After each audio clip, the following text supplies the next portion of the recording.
Gunung Tidar memiliki sejarah panjang dan nilai spiritual yang tinggi dalam budaya Jawa. Gunung ini terletak di Magelang, Jawa Tengah, dan memiliki ketinggian sekitar 503 meter di atas permukaan laut. Berikut adalah beberapa peristiwa bersejarah yang terjadi di Gunung Tidar. Gunung Tidar menjadi saksi bisu perjuangan kemerdekaan Indonesia. Pada 25 September 1945, rakyat Magelang mengibarkan bendera merah putih di puncak Gunung Tidar. Gunung Tidar menjadi tempat pertapaan dan lokasi spiritual penting bagi beberapa tokoh sejarah Jawa, seperti Syekh Subakir. Gunung Tidar pernah menjadi tempat berlatih bagi prajurit Akademi Militer, Akmil. Gunung Tidar juga memiliki banyak mitos dan legenda. Di antaranya, Gunung Tidar merupakan paku bumi yang menyeimbangkan Pulau Jawa.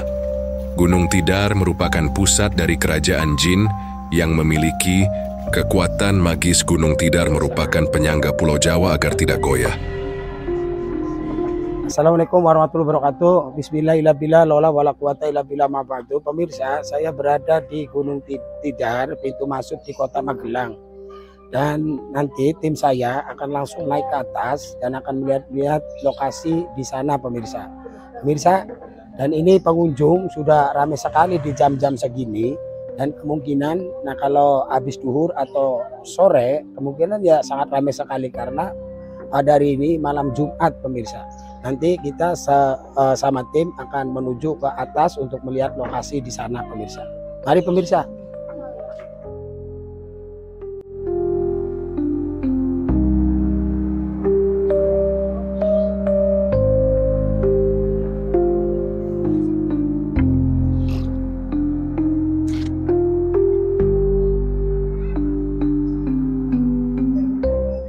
Menjelang bulan Ramadan, atau tepatnya di bulan Ruah, Gunung Tidar selalu dibanjiri para peziarah, baik dari Magelang maupun luar daerah, seperti Yogyakarta, Blitar, Lampung, dan masyarakat Jawa Barat.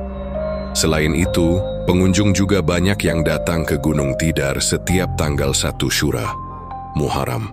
Adapun pada hari-hari biasa, puncak Gunung Tidar akan ramai dikunjungi setiap malam. Selasa Kliwon, malam Jumat Kliwon, malam Minggu Legi, dan malam Jumat Legi. Pengunjung datang tidak hanya pada siang hari, tetapi juga hingga tengah malam. Mereka juga tidak hanya datang dari kalangan agama Islam, tapi semua agama dan golongan.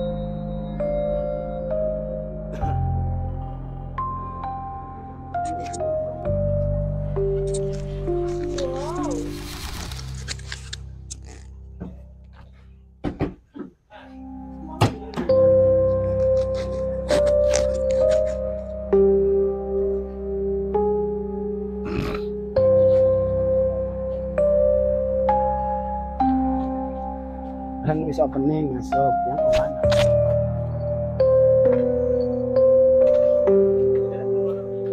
Bisa opening.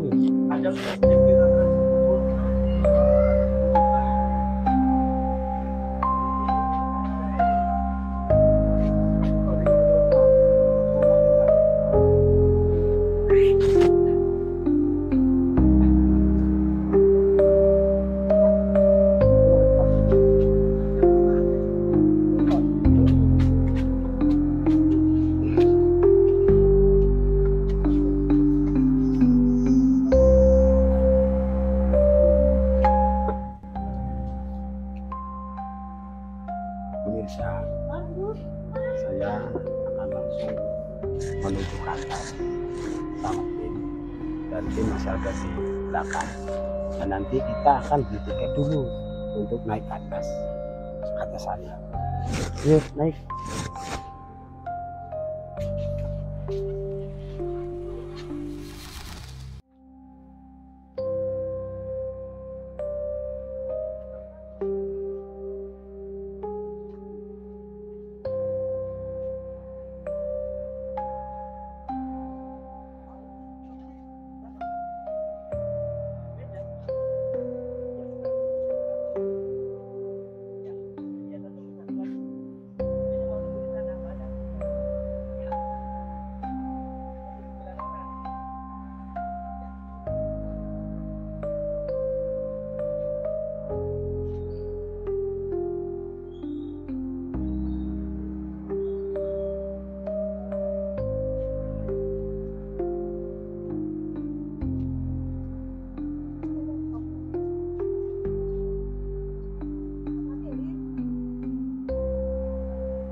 Wih.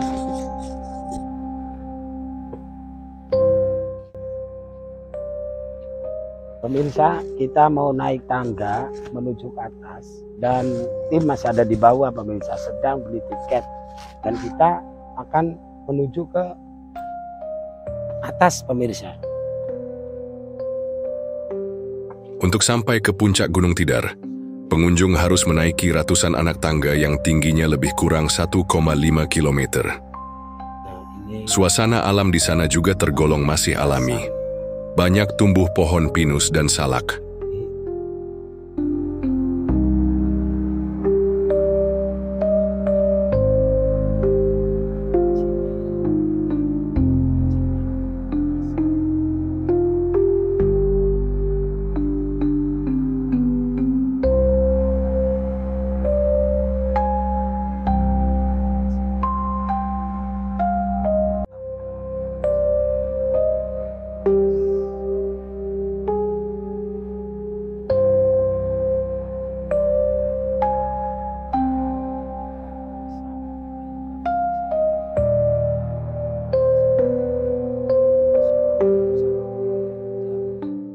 Menaiki anak tangga pertama pengunjung, akan disambut puluhan kera yang hidup bebas di sana.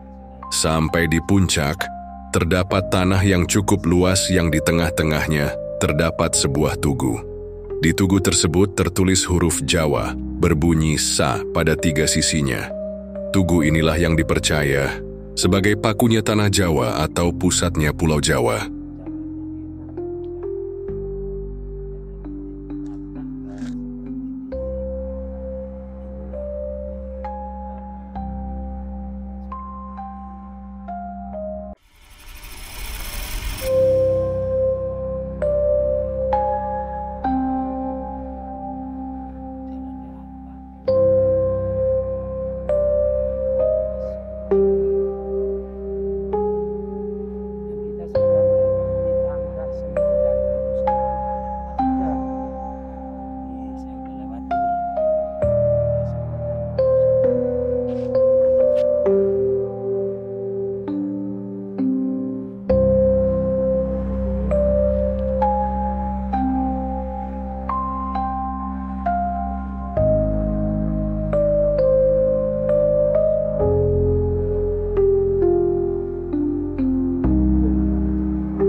Istirahat. Kalau orang ziarah kecapean, kemungkinan duduk-duduk di sini. Duduk-duduk di sini barangkali kecapean. Sini nangapar. Barangkali kecapean. Nah, saya bersama nangapar. Nangapar sini. Bersama nangapar. Nah, tadi itu 91 anak tangga. Satu anak tangga. Nanti saya hitung ya pemirsa ya, ada berapa tangga. Nah, tadi saya dari bawah ke atas itu ada 91 anak tangga yang saya lewati. Dan di sini juga masih banyak makam-makam nih, makam-makam Cina. Nah, kita naik tangga lagi sama senang apar. Sing senang apar, sing rajin sholat, sing rajin sodako. Ya. Kalau orang sodako jangan takut miskin, malah nambah kaya. Enak apa?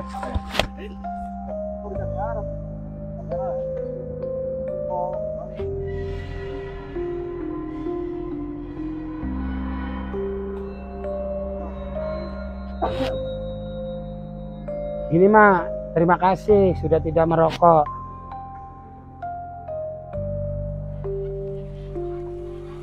Kita masih naik lagi pemirsa, masih naik lagi. Tuh. Naik lagi nih. Tadi yang sudah dilewati sudah 91 anak tangga. Kita nanti yang dilewati beberapa lagi nih. Harapannya pemirsa. Saya ditemani Senang Afan sama saya terus. Saya bersama Senang Afan nih. Senang Afan semangat sekali. Karena dia itu masih kecil sudah disangkakan orang sedang berusaha miskin malah tambah kaya. Nah ini lagi kalau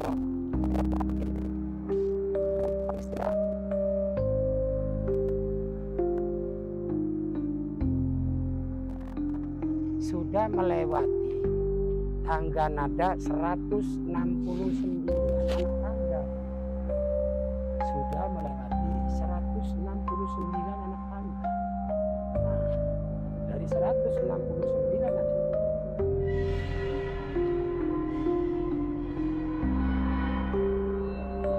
lagi apa saya kenapa udah makan. Ayo semangat ya.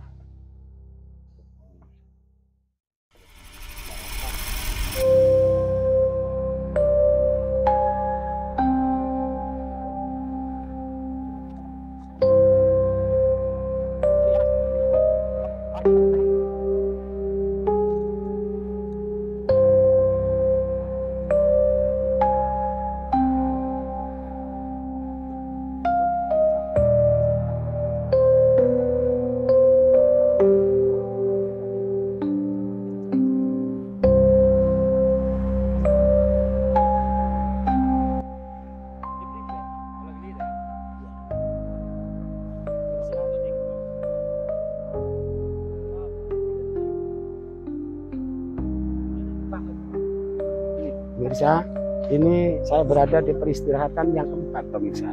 Ini kumpul semua mahasiswa-mahasiswa dari pondok pesantren, juga dari SMA Argelis juga, dan juga Kang Abi, Kang Afar yang semangat sekali. Nah kita akan naik lagi sama Senang Afar. Ayo Senang Afar, naik. Nah, sama Pak Johan.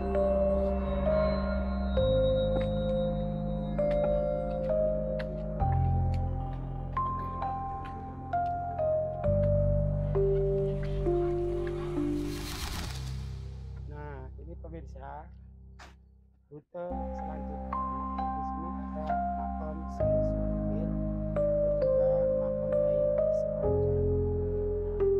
Nah, terus kita lurus ke puncak Tidar ke sana berdiri untuk Islam yang terlahir satu bangsa Jawa. Nah ini saya sudah berada di anak tangga melewati 400 anak tangga pemirsa. Dan ini nampaknya tempat peristirahatan yang kelima dari 1 tangga ke 400 tangga. Dan kita akan naik lagi, dan juga di bawah masih ada tim CB TV Cakrabuana pemirsa. Jangan lupa like, comment, share ke YouTube kami, ke channel CB TV Cakrabuana. Tuh sedang menuju ke sini pemirsa. Tuh itu mahasiswa dari pondok pesantren semua itu. Sengaja saya bawa untuk mencari karomah, untuk mengalap barokah. Kita naik lagi pemirsa sama Pak Johan. Naik udah 400 tangga pemirsa, sementara tidak diperbolehkan. Nah, untuk naik ke atas ke sana sementara tidak diperbolehkan dulu. Nah, karena lihat cuaca yang sangat negatif sekali musim hujan, jadi yang ke atas ditutup dulu, kita ambilnya ke kanan. Tuh pemirsa, tuh ke makam.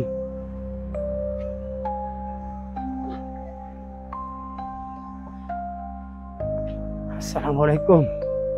Di makam Syekh Subakir Gunung Tidar, Kota Magelang. Assalamualaikum. Salam warahmatullahi wabarakatuh.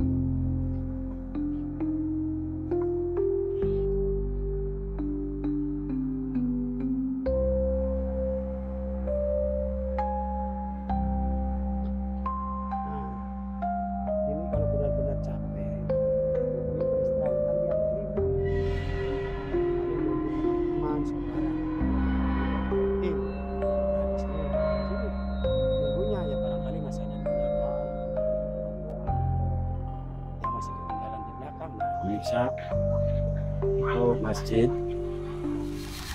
sono. Kalau kita mau sholat apa, wudhunya di bawah. Dan di sono makom Syekh Subakir dan makom Kiai Sepanjang.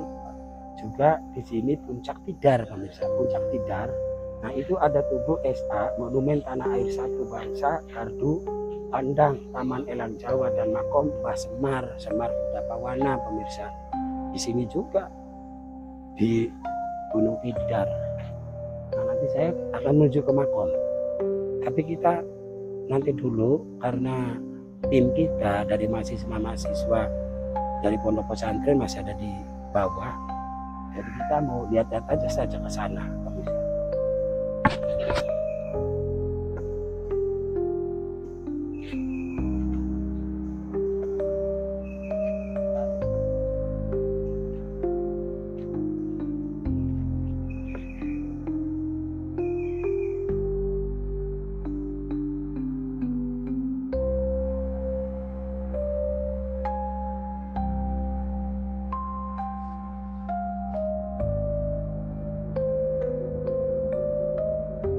Karena waktu maghrib sudah mau tiba, kami tim Cakrabuana memutuskan untuk beristirahat di masjid untuk menunaikan ibadah sholat maghrib dan isya, dan perjalanan dilanjutkan malam hari.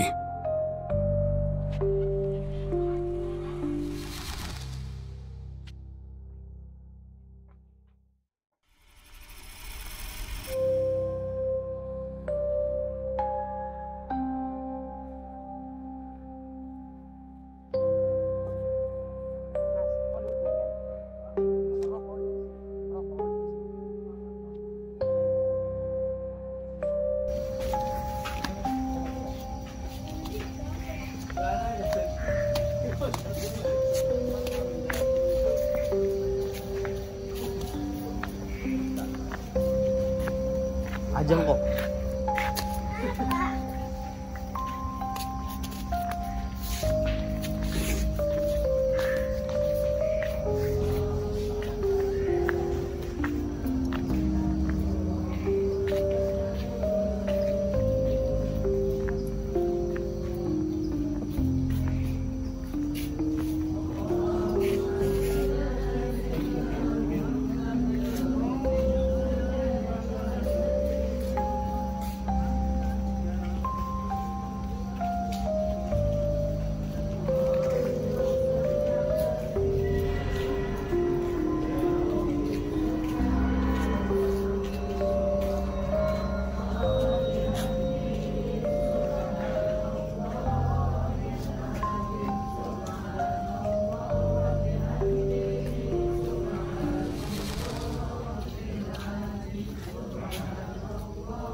Hah?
Perjanjian Syekh Subakir dan Sabdo Palon meliputi sejumlah syarat.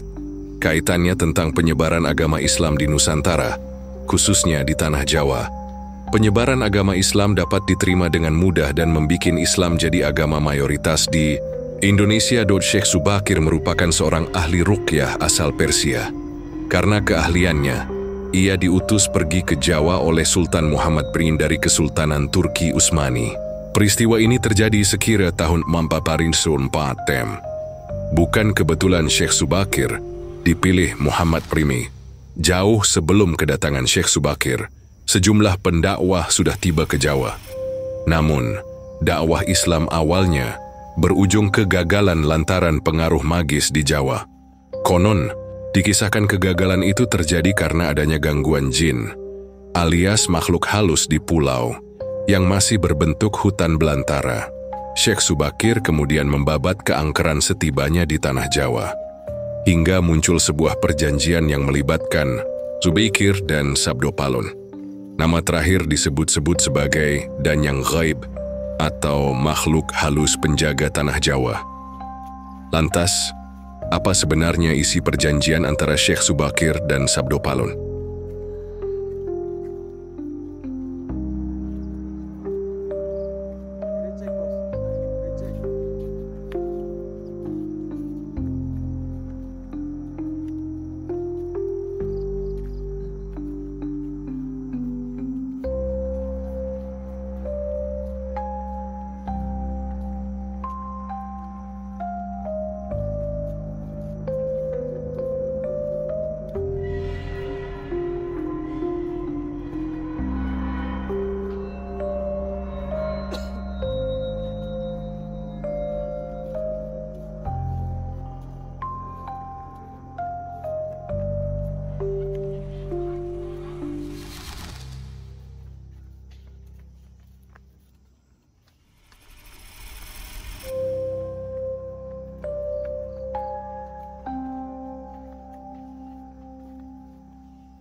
Syekh Subakir lantas memasang tumbal berupa batu hitam yang sudah dirajah di puncak Gunung Tidar. Batu ini dikenal sebagai Aji Kalacakra. Konon, kekuatannya mampu menetralisir daya magis negatif bangsa jin. Batu yang sama kemudian mengeluarkan hawa panas hingga membuat para lelembut terpaksa menyingkir ke laut selatan Pulau Jawa. Kejadian ini sontak mengusik Sabdo Palon, sang danyang tanah Jawa. Ia juga dikenal sebagai Ki Semar Badranaya, seorang abdi dalam kerajaan Majapahit. Berdasarkan keterangan Riki Erlangga, melalui budaya Islam Jawa sebagai perekat integrasi sosial, studi budaya Bancakan dan Dekahan, masyarakat Desa Karungan Kecamatan Plupuh Kabupaten Sragen, Syekh Subakir dan Sabdo Palon lantas terlibat perang dan saling beradu kekuatan selama 40 hari 40 malam. Perang berakhir dengan perjanjian antara Syekh Subakir dan Sabdo Palon. Sabdo Palon merasa khawatir syiar Islam nantinya akan mengubah nilai-nilai Jawa. Selain itu, agama Hindu dan Buddha sudah lebih dulu eksis di tanah Jawa pada masa itu. Maka muncul 4 syarat yang harus dipatuhi Syekh Subakir dan pengikutnya.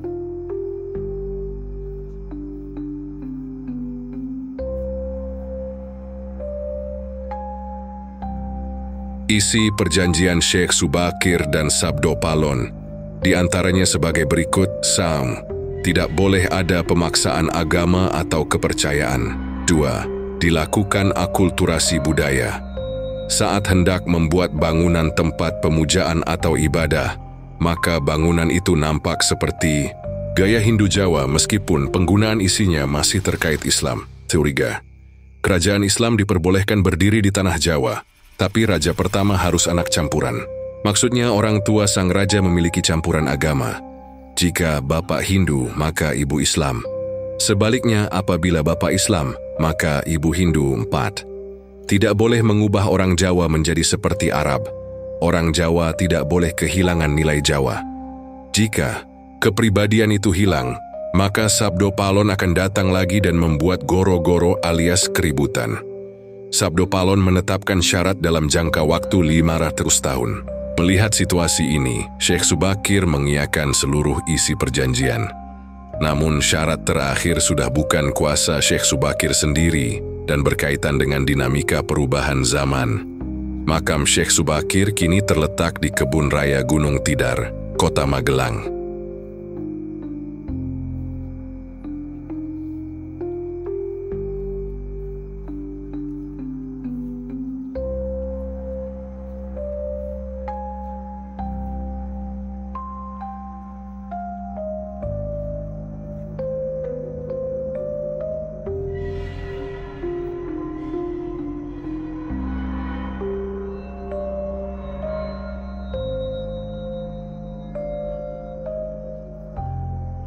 Islam lalu berkembang pesat di Jawa atau di Indonesia pada umumnya.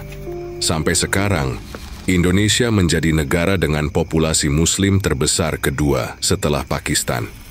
Data Badan Pusat Statistik (BPS) tahun 2024 menyebutkan jumlah penduduk Islam Indonesia mencapai 207 juta jiwa atau mencakup 87,2% dari total keseluruhan.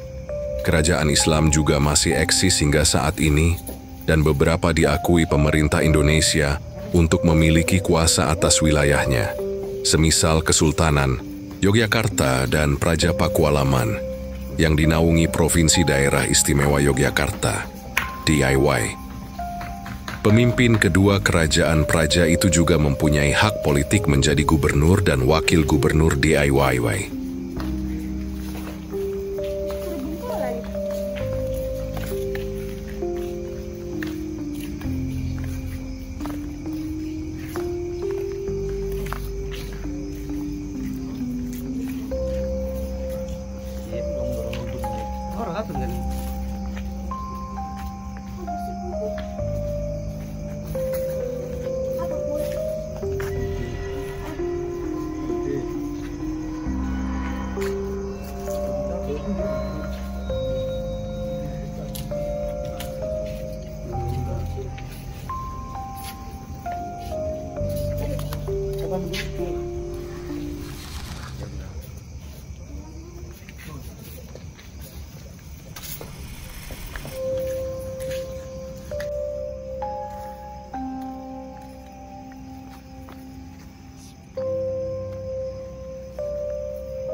Cukup sekian informasi YG dapat kami sampaikan.